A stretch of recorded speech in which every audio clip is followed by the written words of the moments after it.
Hi, I'm Jodie, a relationship and sex therapist based in Southern California. Right now, we are continuing our Love Island Season 8.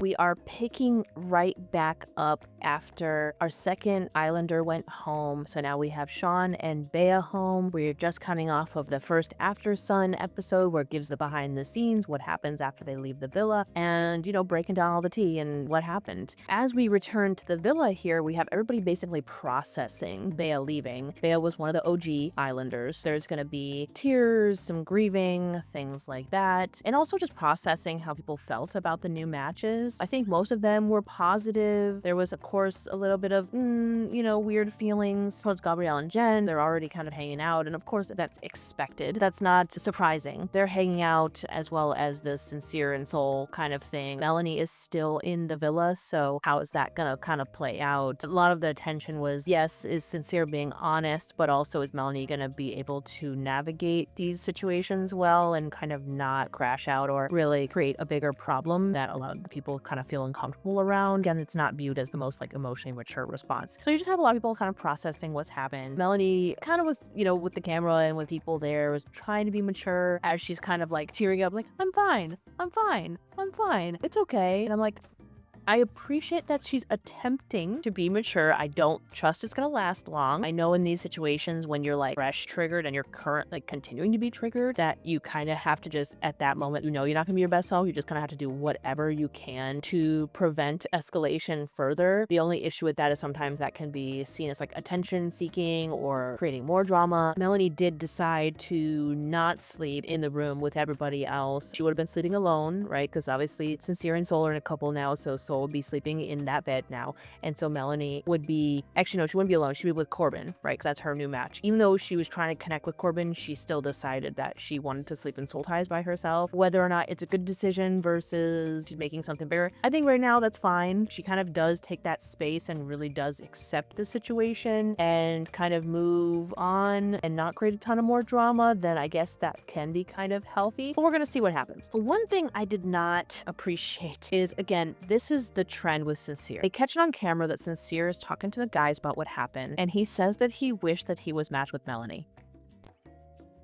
Sincere is super confusing. He gives a little bit of fuck, but he don't give a fuck. Even some of the other Islanders were talking with each other about what is it about Sincere that's kind of giving everybody a little bit of a bad taste in their mouth. Sincere is a good guy, but he just keep fucking lying.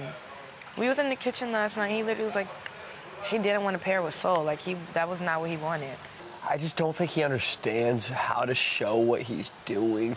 It's just be real. We get it, you want to have your cake and eat it too, but you're playing with people's feelings. And basically what it is it could be one of two things, or maybe it's a mixture of both. On the not so cool side, it's I want to have my cake and eat it too. We even said that in the episode. He wants to be able to talk to both women and he doesn't want to choose and he gets stuck there. Having your cake and eating it too, for the most part, when we use that term, right, it means you're doing this intentionally. You're choosing to not choose so that you can still enjoy both and basically gaining all the benefit from this. On the other side, there is more of a people-pleasing type of behavior, potentially. And that means, hey, I'm actually doing these things out of best of intentions, right? I'm sure people get really mixed up in the villa. They're I have feelings for you. I have feelings for you. Kenzie's been talking about this a lot too. I have feelings for both people. I don't know what to do. I don't want to hurt either of them, and I don't know what the right answer is, and trying to be transparent, but I'm also scared of hurting you, so I'm just going to say what you want to hear. Who knows? I'm sensing it's a little more of the latter. We talk about intention and impact, right? Intention can be good, but it doesn't mean the impact is still not, you're kind of not acting like a dick. Unfortunately, I think Sincere is falling into that trap right now, where it's I get that you like both people, but he needs to kind of just shut his mouth about it, unfortunately, because he's just making himself look bad at this point. He's telling Melanie multiple times. He's even telling other people, oh, I want to be with Melanie. I want to be with Melanie. But then he's still hanging out with Soul all the time and making out with her, clearly connected with her. Again, nothing wrong with that, but don't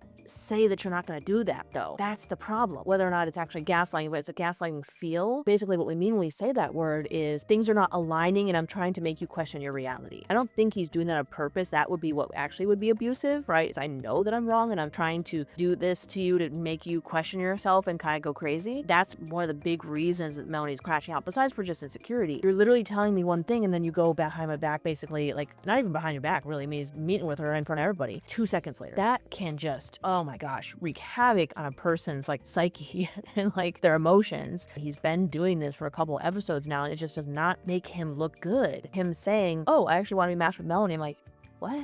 It's giving me Huda Trauma vibes. But even then, there was still the possibility he really wanted to be with Melanie. Just because America voted you to be with Soul, you don't need to actually hang out and be kissing Soul. Maybe give it a chance, but again, he knows he's been hanging out with her for a while now. I mean, he kind of has an idea. He's not being forced to do anything. Besides maybe the show wants you to sleep in the same bed or something with Soul. Sure.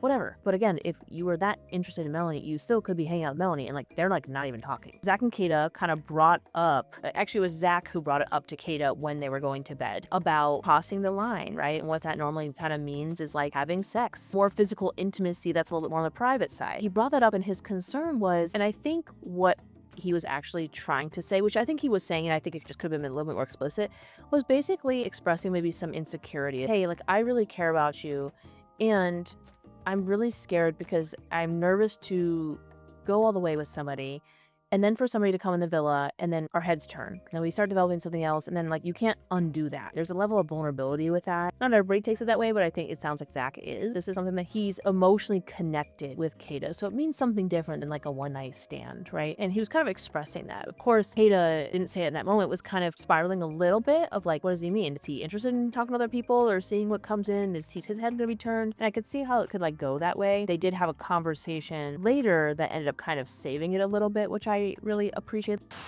I'm really happy with you. I'm not even thinking about anyone else. My feelings towards Zach are growing every day, and we're having those deeper conversations that I need in a relationship. Having more explicit and getting some of the affirmation of, no, I don't feel the want to do that. But of course that in this show, that's literally kind of the whole point, is they're gonna sprinkle people in here and there, and what happens? Does it make people's heads turn? Those fears are right there under the surface, right? Some of them, they're out in the open. That totally makes sense that that's gonna come up, and I think just navigating those conversations more explicitly is always going to help people. They're an adorable couple. I love them. Then we also had Bryce. I don't know if he was talking about somebody else or what, but I remember it said Bryce was talking about how he actually likes Trinity. I feel like he was not talking to Trinity, or maybe he was. I'm feeling great with Trinity. I just feel like, every little thing just brings you closer and closer and closer and closer, I'm not saying it's inauthentic because, again, we're just coming off of the pulling Kata for a chat thing, but I could see why, myself and other people were like, what? Do you really like Trinity? I'm not really sure what's going on here. And again, maybe that was him pulling Kata and being like, hey, I'm just checking it out just so I can feel more locked in with Trinity. Who knows? But it was a little odd, though, that he said that. So I was like, okay, interesting. Good for him. I mean, I hope that it works out with him. I know Trinity's all in. The question was whether Bryce is all in. So we had a few people where things are getting a little interesting here. One of them is Casey and Soul. I'm sure that it showed maybe Casey was kind of interested in Soul when she first came in, but never acted. That was one of Soul's things. Nobody besides Sincere was really giving me even a time of day, even giving me any impression they were open to anything. There was a moment in the kitchen where Casey said oh, hey, Soul, come sit down. So, come. So for those of you that are not familiar with the show, you got the official pull for a chat. When you pull for chat, you usually use that language, first of all. And then you usually go to one of the designated areas. Normally it's got a cute name. It's got the neon writing somewhere, soul ties. Hideaway was in a separate room. They're called this specific thing. And so that's your chat spots, right? You can chat anywhere. My ears were perking a little bit on this one because I was he's pulling her over. And I thought maybe they were just going to talk friendly, right? Oh, hey, what's going on? How are you? How are you finding everything? But there was some conversations that they started to have that were oh, hey, I actually was kind of interested in you in the beginning, and started talking about that. And I was why are we bringing this up? Again, it's the point of the show, so it's super confusing, right? But there is also this component of, are we close with this person? Are we not? What are we doing? I already was what is this foretelling? What's happening here? And he did make a comment of oh, if she had come in earlier, maybe things would be different. Again, that's a very reasonable, logical thing to say. And I can't say that if I was Anaya that I wouldn't be oh, would you have actually even chose me? Right? That's kind of the wound for most people is would you choose me even if you had all these options? I mean, I would feel insecure if I heard somebody say that, even if there was a part of me that says, oh, that's super logical. But of course, you don't want to be this person, is dating me or got married to me just because they had never met this person. Is that probably true for most of us? Yeah. But we love to live in this world of you chose me because I'm the only person you would have wanted in the world. There's something very, maybe it's the Disney, background in all of us and all this romantic media and all these kind of things there's but one person. Yeah, my ears were perking a little bit on this. I thought that was really interesting. Then we had Corbin and Kenzie. They kind of were reconnecting, chatting about what happened, because of course Kenzie is now matched with Caleb via America Vote. Kenzie, again, she has been losing points with me for a while. Just there was like some jealousy stuff. Again, you know, she's young, so I'm gonna chalk a little bit of this to that. But I didn't really like, of course, there's playful banter and just flirting and stuff like that. I'm gonna be honest, some of these things with Kenzie are feeling a little bit like games, drama, stuff like that, where like she's almost kind of like pouting or being like, well, what do you want Corbin to do? And she's expressed like she's kind of torn between the two. But even before, when she was with Corbin, she was with Caleb like all the time, similar to the Sincere situation, like kind of going back and forth. But then it's like, but other people can't do that, or like you're still not giving me attention. And so she's still not really rubbing me the right way. And she was kind of doing a little bit of that during their conversation. And then eventually just kind of was more direct. She's like, oh, you only offered to give me a kiss on the cheek. And I'm like, girl, stop. He's trying to be respectful. What are we doing here? So they ended up going up into, I think it was soul ties and full on made out. And again, have fun. Have fun. I don't like this kind of pouty shit that she's doing. I'm not a fan of it. I just don't think it's a very mature thing. If I was matched with her, I wouldn't feel safe with her. I'm gonna be honest. She's giving off a lot of like schoolgirl, like I'm just really excited in the moment and just get caught up in a moment and then just go do whatever I want, and I can't make a choice, kind of like Sincere, right? Her and Sincere are giving off really similar vibes right now. We're gonna see where that goes. So we get back to Casey and Anaya. One thing I did like, it showed them having a conversation, was they did have a conversation, which again can be a very tricky one for most people. The conversation was about last time that you had sex. Not necessarily they're asking for details about it, but like, when was the last time you had sex? This can be a minefield. I might ask the question, but do I really want to know the answer? How am I going to feel about the answer? Am I going to judge them for that? What if our answers are really different? And a lot of the time, I'm going to be honest, I come across a lot of different sex drives for men and women. A lot of women, it's not uncommon. Like Anaya said, oh, I haven't had sex for a year. Whereas Casey's like, oh, I just had sex on my birthday. I don't know how long ago that was. That's not an uncommon thing. And then are we going to have judgments on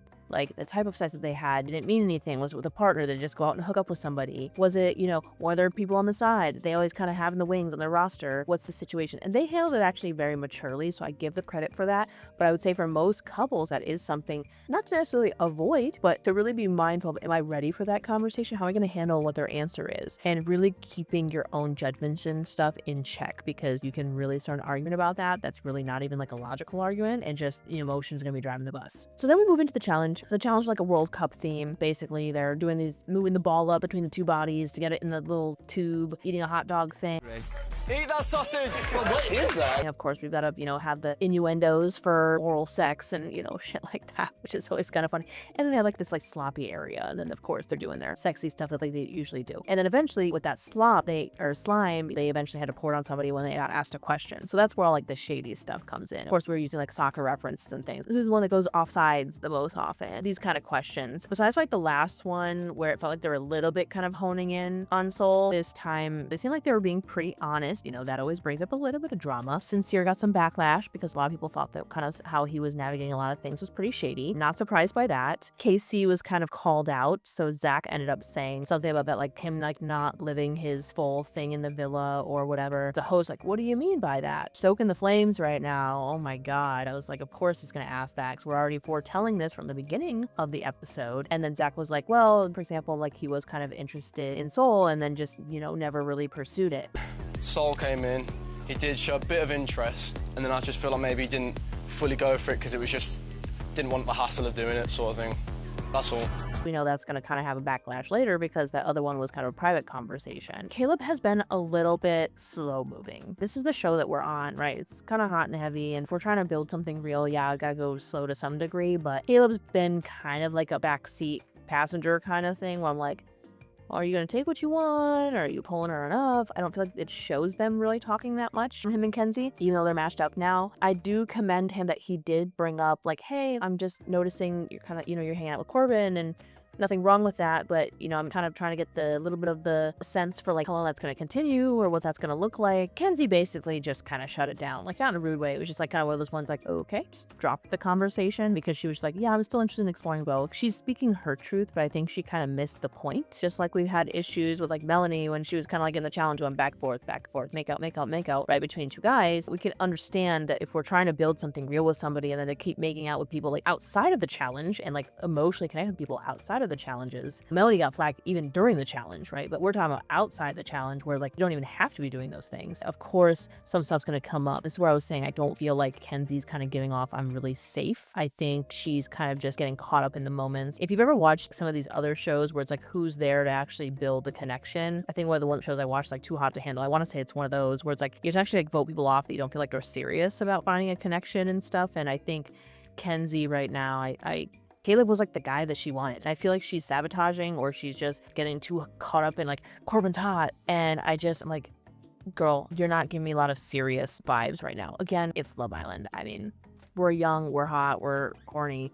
Sure. There was like a kind of like a dual screen thing kind of going on where Kata and Trinity went over to talk, and they were going to talk about Gabrielle and Jen, who, as a reminder, just got matched via America. And then Gabrielle and Jen actually were having a conversation when that happened. So it kind of was showing them, then went over to Gabrielle and Jen. They were kind of saying that they didn't think they were going to be a good fit. Jen really seems to like Gabrielle. I think there is, not surprisingly, some questioning of Gabrielle because he's basically like full on just moving forward. Bea just left. He was already kind of doing that before too, which is the fuckboy energy I kept mentioning. Again, doesn't mean that he is, but it's coming off that way to people where it's like Bea just left and he's already like all in on Jen. They made out so many times, like, is this serious? Jen really seems to like him, not only because he's hot, but because she's connecting with him also emotionally. So we're gonna kind of see where this goes. He does seem like he has some depth, but I think it's hard for people to see past some of the things that he's doing and to actually see the deeper parts of him. We had another Corbin and Melanie talk. Corbin's also kind of in the challenge. I think he was identified as kind of like also being a little bit fuckboy-like, which he did admit he came out in the beginning. We've talked about this a couple times now. It's just confusing because he did say in that chat that he kind of wanted to commit to Melanie, but then I feel like right away he kind of got pulled back with Kenzie. I feel like they showed that later on, and I'm like, I feel like he's also kind of getting in the same situation as like Sincere, where he's just not being fully honest and he's kind of trying to still explore. And I'm like, Melanie just went through that. Danger, man. Don't do that again, because she's already raw, and I could see this kind of back and forth is not going well. And then Casey did pull Soul for a formal chat. Remember what I said before? The one before was in the kitchen. Now, actually, Casey pulled her for a formal chat, like in actually one of the designated areas. It was kind of interesting because Anaya was actually talking to Zach and Kata about the challenge, right? Because Zach was the one that said, hey, Casey's like not living his full life here or whatever. And so she was getting information about that, like, what do you mean? And Zach was kind of been doing like damage control of like, no, I'm not saying he doesn't like you, but I'm just saying he did say that he was kind of interested and he didn't act on that. That's all. But he's never told me or anybody that he regrets being with you or like he wants something else and he's just staying anyway. He's never said anything like that, which is basically what Casey said. Like, he does like Anaya, doesn't even want to turn his head. He's interested. But then again, he pulled Soul for a chat earlier. And then literally, as they're having that conversation, he pulls Soul for a legit chat. So I'm gonna see where Anaya's gonna start getting a little bit insecure now, right? Well, you're saying you don't want to, but then you're exploring it. So what is it? Again, it's the point of the show. We're gonna keep repeating that. However, there's only so many things, we can put on people, before feelings are gonna start to come up. So Anaya, of course, was feeling a little insecure, eventually ended up pulling him from the chat. I was not really a fan of Casey's response. Okie dokie. He wasn't too bad with her, but there was something that kind of gave me the ick about his response. Again, I'm using that term gaslight lightly, but this kind of thing of making it seem like she was the one overreacting or being insecure. Hey, how are you? I'm doing great.